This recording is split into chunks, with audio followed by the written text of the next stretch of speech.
ሰላም ጤና ይስጥልኝ። እንዴት ናቸው የተከበራችሁ የዩቲዩብ ቻናል ቤተሰቦቼ? በዛሬው ቪዲዮ ደግሞ ዛሬ ስለ ተስፋ መቁረጥና ምክንያቶቹ እናወራለን። አብራችሁን ቆዩ፣ የትም እንዳትሄዱ። ሰብስክራይብ ያላደረጋችሁ ሰዎች ሰብስክራይብ ማድረጋችሁ እንዳትረሱ። ሰብስክራይብ በማድረግ ደግሞ ቤተሰብ ይሁኑ። ተስፋ መቁረጥ ስንል ጨለምተኛ መሆን ማለት ነው። በህይወት የምትኖርበት ዓላማ ማጣት፣ ያ ተስፋ መቁረጥ ይባላል። ብዙ ሰዎች ጀምረው እየሰሩ በሆነ ምክንያት ተስፋ ይቆርጣሉ። ታዲያ ብዙ ጊዜ ሰዎች በህይወታቸውም ሆነ በቢዝነሳቸው ላይ ለምንድን ነው ተስፋ የሚቆርጡት የሚለውን ነገር እንመልከት። የመጀመሪያው ሰዎች ምን እንደሚፈልጉ አያውቁም። ምን እንደሚፈልግ አውቃለሁ ልትለኝ ይችላል፣ ግን የእውነት አንተ በህይወት ምን አሳክተህ ማለፍ እንዳለብህ የምታውቅ አይመስለኝም። ብዙ ሰዎች የሚሸወዱት ይሄ ነው። ብዙ ሰዎች ቢዝነስ ስለሚጀምሩ፣ ብዙ ሰዎች መኪና ስላላቸው፣ ቤት ስላላቸው፣ ወይ ደግሞ የራሳቸውን ቢዝነስ ስለጀመሩ ከመሬት ተነስተው መጀመር የሚፈልጉ ሰዎች አሉ። ያ ፍላጎታቸው ነው የሚመስላቸው ሰዎች። መኪና መግዛት አልቲሜት ጎላቸው ይሄ ነው፣ እኔ በህይወቴ ማድረግ የምፈልገው ይሄ ነው የሚመስላቸው፣ ይሄ ነው ብለው የሚያስቡ ሰዎች አሉ። ያ መጨረሻ ላይ ሄዶ አንተን ተስፋ እንድትቆርጥ የሚያደርግ ኬዝ ነው። የምትፈልገው ትክክለኛ ፍላጎትህ መኪና አይደለም፣ ትክክለኛ ፍላጎትህ ቤት አይደለም። ትክክለኛ ፍላጎትህ ነው አንተ ማወቅ ያለብህና እሱ ነው ካልቲቬት አድርገህ ወይም ኮትኩተህ አሳደገ ለትልቅ ስኬት የሚያበቃ። አብዛኛው ሰው ተስፋ የሚቆርጠው በጀመረው ነገር ላይ በፍላጎቱ ላይ አይደለም የጀመረው። በህይወቱ ማድረግ ማሳካት በሚፈልገው ነገር ላይ ጀምሮ አይደለም። ተስፋ የቆረጠበት ምክንያት ሰዎች ስላረጉት ስላየ ፍላጎቱ መሰለው ወደ ገደለው ገባና ተስፋ ይቆርጣል።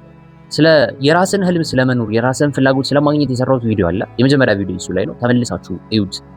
እንዴት የምትፈልገውን ነገር ማግኘት እንደምትችል ያስረዳል። ሁለተኛው ሰዎች ስኬት ለኔ አይደለም፣ በቃ እኔ ድሃ ነው ለመሆን የተፈጠርኩት፣ ሀብት እኮ ለተወሰኑ ሰዎች ብቻ ነው፣ ስኬት ለተመረጡ ብቻ ነው ብለው የሚያስቡ ሰዎች አሉ።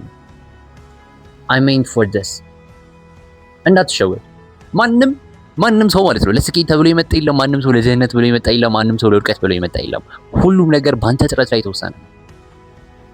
አንተ ራስን ለማሻሻል፣ ራስን ለማስተማር፣ ነገን ብሩህ ለማድረግ፣ ከራስ አልፈ ቤተሰብን፣ አገርን፣ ወገንን ለመለወጥ ራዕይና ዓላማ ካለ አንተ ከዚህ መካከል የማትሆኑበት ምክንያት ምንም የለም። እምነትህ እንጂ ያለበት ቦታ ያቆየህ ስለማትችል አንተ ለስኬት፣ ለሀብት፣ ለዝና ስለማትገባ ለድህነት ስለተፈጠርክ አይደለም። ሰዎች ያሉበት ቦታ የሚቆሙበት ምክንያት፣ ተስፋ ህይወታቸው ላይ የሚመጡበት ምክንያት እኔ እኮ ለዚህ ነው የተፈጠርኩት፣ በቃ ምንም ማድረግ አልችልም፣ ሁኔታዎችም አይታችሉም እንደው ስለ ስኬት እንኳን ስታነሳባቸው አይፈልጉም። ኖ አልችልም የሚላል። እንደዚህ አይነት ሰዎች ደግሞ እኔ ለድህነት ነው የተፈጠርኩት የሚለው አስተሳሰብ እነሱ ባይናገሩትም ግን ከአእምሯቸው ጀርባ ወይም ሰብኮንሺየስ ማይንዳቸው ላይ የገባ ያለ ነገር ነው። ኦልሬዲ ብሉፕሪንት ሆኖ ተስፋ አስቆርጣል። ብዙ ሰዎች እየተሳካላቸው ስታይ ከዚህ በፊት የምታውቀው አብሮ የነበረ ሰው በሆነ ሚንስ ሲሳካለት አንተ እዛው ነህ። የሆነ ነገሮችን ስትሞክር አይሳካልህም፣ ፌል ታደርጋለህ። ምክንያቱም ቅድም ያነሳውልህ ፖይንት አለ። የምትፈልገውን ነገር አይደለም የጀመርከው። ፍላጎትህ እንዲሁ ዝም ብሎ ከሰዎች የታየ በሆነ በሶሻል ሚዲያ ላይ በሆነ ፖይንት ላይ ብቻ በሰዎች በተወራ ነገር የጀመርከው እንጂ ትክክለኛ ፍላጎት በህይወቴ ይሄን ማሳካት እፈልጋለሁ፣ እዚህ ቦታ ደርሳለሁ፣ በቃ የኔ ህይወት ዓላማ ይሄንን አሳክቶ ማለፍ ነው ብለህ የጀመርከው አይደለም። አየህ፣ ጀመርክ፣ አልተሳካልህም። ሳይሳካልህ ሲቀር አይ ስኬት እኮ ለኔ አይደለም ለኔ አልተባለም ትላለህ። ወይም በሌላ መንገድ ደግሞ ብዙ ሰዎች ሲሉት የምሰማው ነገር ደግሞ አሁን እኮ ስኬታማ ለመሆን ክሪሚናል መሆን አለብህ፣ ኢሌጋል ዌጅ መሄድ አለብህ፣ ሞራሊቲ የሚባል ነገርን በሙሉ ቆርጠህ መጣል አለብህ፣ ሰርቀህ ካልሆነ እንዴት ሀብታም መሆን የሚቻለው ብለው የሚያስቡ ሰዎች አሉ። ይሄ ፍጹም ስህተት ነው። የመስረቂያ እድሉን ካላገኘ አንተ አይሳካልህም ማለት ነው፣ አትችልም ማለት ነው። ሶስተኛው ሰዎች ራሳቸውን ለማሻሻል እየሰሩ አይደለም። ራሳቸው ላይ የሚሰሩ ሰዎች 100% 30% አይሆኑም። ራሳቸው ላይ ራሳቸውን የሚጠይቁ ሰዎች፣ ራሳቸውን አፕዴት የሚያደርጉ ሰዎች፣ ራሳቸውን እውነት የማውቀው ነገር በቂ ነው፣ ከዛ ህይወት ማለት ይሄ ነው ብለው የሚጠይቁ ሰዎች፣ ሞር ካላቸው ደግሞ ይበልጥ የሚፈልጉ ሰዎች፣ ከራሳቸው አልፎ የሌላን ሰው ህይወት ለመለወጥ የሚፈልጉ ሰዎች በጣም ትንሽ ናቸው። ካለበት ሁኔታ ራሱን ለማሻሻል መጽሐፍ ሲያነብ አታይም፣ ራሱን ሲጠይቅ አታይም፣ ከራሱ ጋር ውይይት ሲያደርግ አታይም። ሰዎች ባሉበት ቦታ ላይ እንዲቆዩና እንዲዘልቁ ብለውም ደግሞ ተስፋ እንዲቆርጡ የሚያደርጋቸው አንዱ ለመሻሻል አለመጣር። ራስን ካላሻሻል ካላነበብክ፣ አዲስ ነገር ካላወቅ፣ ራስህን ካልጠየቅ፣ ራስህን ካላሳደግ፣ ራስህን ካልሞረድ በደንብ በህይወትህ ተስፋ ለመቁረጥ በጣም ቅርብ ነህ፣ በጣም ምቹ ነህ ማለት ነው። ማችን ሁኔታ እየተቀየረ ባለበት ሁኔታ ላይ የሰው ልጅ አናኗር ከ2020 ጀምሮ በጣም ተቀይሯል። ኤአይ ቲክቶኩ በደንብ የሰው ልጅን ህይወት ኢንፍሉዌንስ እያደረጉ ዶሚነንት በቃ እየተቆጣጠሩት የመጣበት ጊዜ ነው። ኤአይ መጥቷል። የሰዎች ልጅ ስኪሎችን በጣም ትሬትን ውስጥ ከቷል። እንደዚህ አይነት ከባድ ሲቹዌሽን እየተፈጠረ አሁንም ስቲል ሰዎች ያላደጉ ሀገራቶች ላይ ያሉ ሰዎች አብዛኛው ሰው ራሱን ለማሻሻል ራሱን ለመጠየቅ በፍጹም ሬዲ አይደለም። አንተም በዚህ ሁኔታ የምትቀጥል ከሆነ እመነኝ ተስፋ ትቆርጣለህ። ቢዝነስ ትጀምራለህ። ቢዝነስን መስራት የምትፈልገው በድሮ እውቀት ነው፣ በባይ ኤንድ ሴል አይነት እውቀት። የሆነ እቃ ታመጣለህ፣ የሆነች ያህል ገንዘብ ትጨምርባትና ረቨኑ ታገኛለህ። ዳሴ ቢዝነስ ግን እንደዛ አይደለም። ራስን አፕዴት ማድረግ አለብህ ስለ ቢዝነስ። አሁን ላይ ማርኬቱ እንዴት ነው የሚሰራው? ከስተመር እንዴት ነው ሃንድል የሚደረገው?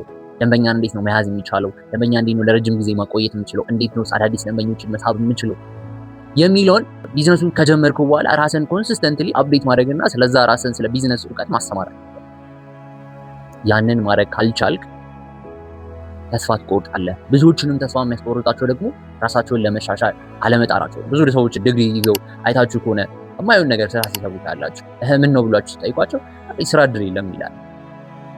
ኦኬ የስ የስራ እድል የለም፣ ግን አንተ ምን አድርገሃል ነው ጥያቄ። ራስን ለማሻሻል ተግተሃል ወይ? ተግተሃል? ትልቁ ጥያቄ ራስን ለማሻሻል ተግተሃል ወይ? ስራ እድል የለም። ሰርቫይቭ ማድረግ ስላለበት ሌሎች መስራት ያለበት ስራዎች ሊኖር ይችላል። የቀን ስራ ሊሆን ይችላል። ከዛ በኋላ ግን ማታው እንዴት ነው የምታሳልፈው? ራስን ለማሻሻል ሁሌ ትፈልጋለህ ወይ? ከራስ ጋር ያለህ ሰልፍ ቶክ እንዴት ነው? ከራስ ጋር ስታወራ ምን አይነት ፊሊንግ ነው የምታስተናግደው? ምን አይነት ወሬ ነው የምታወራው? በህይወት ቅድም ያነሳውልህ ምንድን ነው የምትፈልገው? ከዛ ኮኔክሽን ትፈጥራለህ ወይ? ስራ ቦታ ላይ በምትንቀሳቀስበት ሰዓት ላይ ከሰዎች ጋር ትግባባለህ ወይ? ስላለህ ነገር ታወራቸዋለህ ወይ? ስለምትፈልገው ነገር ታወራቸዋለህ ወይ? ኮንሲስተንትሊ ራስን አፕዴት ስታደርግ ደግሞ የምታወራቸው ነገሮች ሁሉ ያስታውቃል። ራሱ ላይ የሰራ ሰው መጥቶ ሲያወራችሁ ኮንፊደንት ነው፣ የሚገርም ነገር አለው። ከሱ እንደውም የሆነ ነገር ከዚህ ሰውዬ ጋርማ ጓደኛ ብሆን የሆነ ነገር አገኛለሁ ብለህ ታስባለህ። ይሄ ሰው ራሱ ላይ ስለሰራ ነው ማለት ነው። ራሱን ኢምፕሩቭ ስላደረገ አሁን ላይ ስራ እድል ባይኖርም እንኳን ኮንሲስተንትሊ ደግሞ አንተ ራስን አፕዴት እያደረግህ ነው። ማርኬቱ የሚፈልገውን ነገር ማርኬቱ ላይ ሳትሆን ኦኬ እዚህ ጋር አሁን ማርኬቱ ላይ ለመግባት አልቻልክም። ከማርኬቱ ውጪ ግን ራስ ላይ እየሰራ ነው። ቢዝነስ እንዴት ኦፕሬት እንደሚያደርግ ቢዝነሱ ሳገባ አንተ በመጽሐፍ ታውቀዋለህ፣ በፖድካስት ታውቀዋለህ። ስለዚህ ወደ ቢዝነሱ ስትገባ ጀስት ኤክስፔሪየንስ ነው። እንዴት እንደሚሰራ ኖሃው አለ።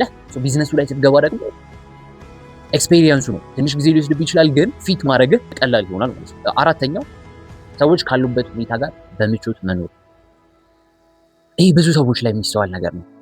ከምቾት ጋር ለረጅም ጊዜ አብረው ይቆዩና ከዛ ህይወታቸው ላይ የሆነ ቻሌንጅ የሆነ ፈተና ሲገጥማቸው ቶሎ ተስፋ ይቆርጣሉ።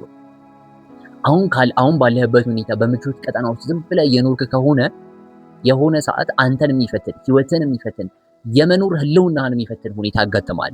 የዚህ ጊዜ ሰርቫይቭ ማድረግ አትችልም። ሰርቫይቭ ማድረግ የማትችለው ደግሞ ከዚህ በፊት ከኮንፈርት ዞን ወጥተህ ስለማታውቅ ካለህበት ሁኔታ ምቾት ስላለህ ከዚህ በፊት ደግሞ ምቾት የሌለው ህይወት ስላልኖር ያንን ምቾት አእምሮ ስለሚፈልገው ያስጨንቃል። አሉታዊ ሐሳቦችን በማምጣት እስከ ራስን እስከ ማጥፋት ድረስም ይመራሃል። ህይወት በምቾት ከተሞላ ጥያቄ መጠየቅ ያለብህ you have to ask። ችግር አለ ማለት ነው። ስኬታማ የሆኑ ሰዎችን እዩዋቸው። ሁሌ ምቾት አልባ ላይ ናቸው። ምናልባት የሚገርም መኪና እየነዱ ታያቸው ይሆናል። የሚገርም ቤት አላቸው፣ ቆንጆ ሚስት አላቸው፣ ወልደዋል፣ ሀብት ንብረት አላቸው። ግን ምቾት ላይ አይደሉም። እንደምታስቡት አይደለም። ሁሌ ጦርነት ላይ ናቸው። ሁሌ ማሸነፍ ያለባቸው፣ ሁሌ መስራት ያለባቸው ነገር አለ። እና እንደሚባለው እኮ እንቅልፍ ያለው ድሃ ጋር ነው አይደል? ምቾት ያለው እኮ ድሃ ጋር ነው። እንደ ድሃ ቤት አይበላም አይጠጣም። ሀብታም ቤት ብትሄዱ የምሬን ነው አይበላም፣ እንደ ድሃ ቤት አይጠጣም። there is a big difference በላይፍ ስታይል ጭምር ማለት ነው። ካስተዋልኩት ከሰማሁት በዚህ ጉዳይ ላይ ሪሰርችም ተሰርቶ ጥናት የሚያረጋግጠው ከፈጣሪያቸው ጋር መለያየት መንገዱ የሚጠፋባቸው ሰዎች አሉ። ከፈጣሪ ጋር መንገዳቸው የሚሄዱበት ፓዝ ብሬክ ዳውን ሲያደርግ በጣም በህይወታቸው ተስፋ መቁረጥ ውስጥ ስሜት የሚገቡ ሰዎች ሰው ባይ ኔቸር የሚያርፍበት ከአደጋ የሚጠብቀው ፕሮቴክት የሚያደርገው ሲቸግረው የሚጠይቀው የሆነ ሲከፋው የሚያወራውን የሚጠብቀውን ከሱ አቅም በላይ የሆነውን ፈጣሪ እንደ መመኪያው እንደ መጠጊያው እንደ ማረፊያው ያንን ሲያጣ ግን የሰው ልጅ ሙሉ በሙሉ ይሰበራል። በመንፈስ ይሰበራል፣ በአካል ይሰበራል። አሁን ለብዙ ጥቃቶች ይጋለጣል። ህይወት በራሷ በተደጋጋሚ የምታመጣው የማያልቅ የምታዘንበው ፈተና አለ።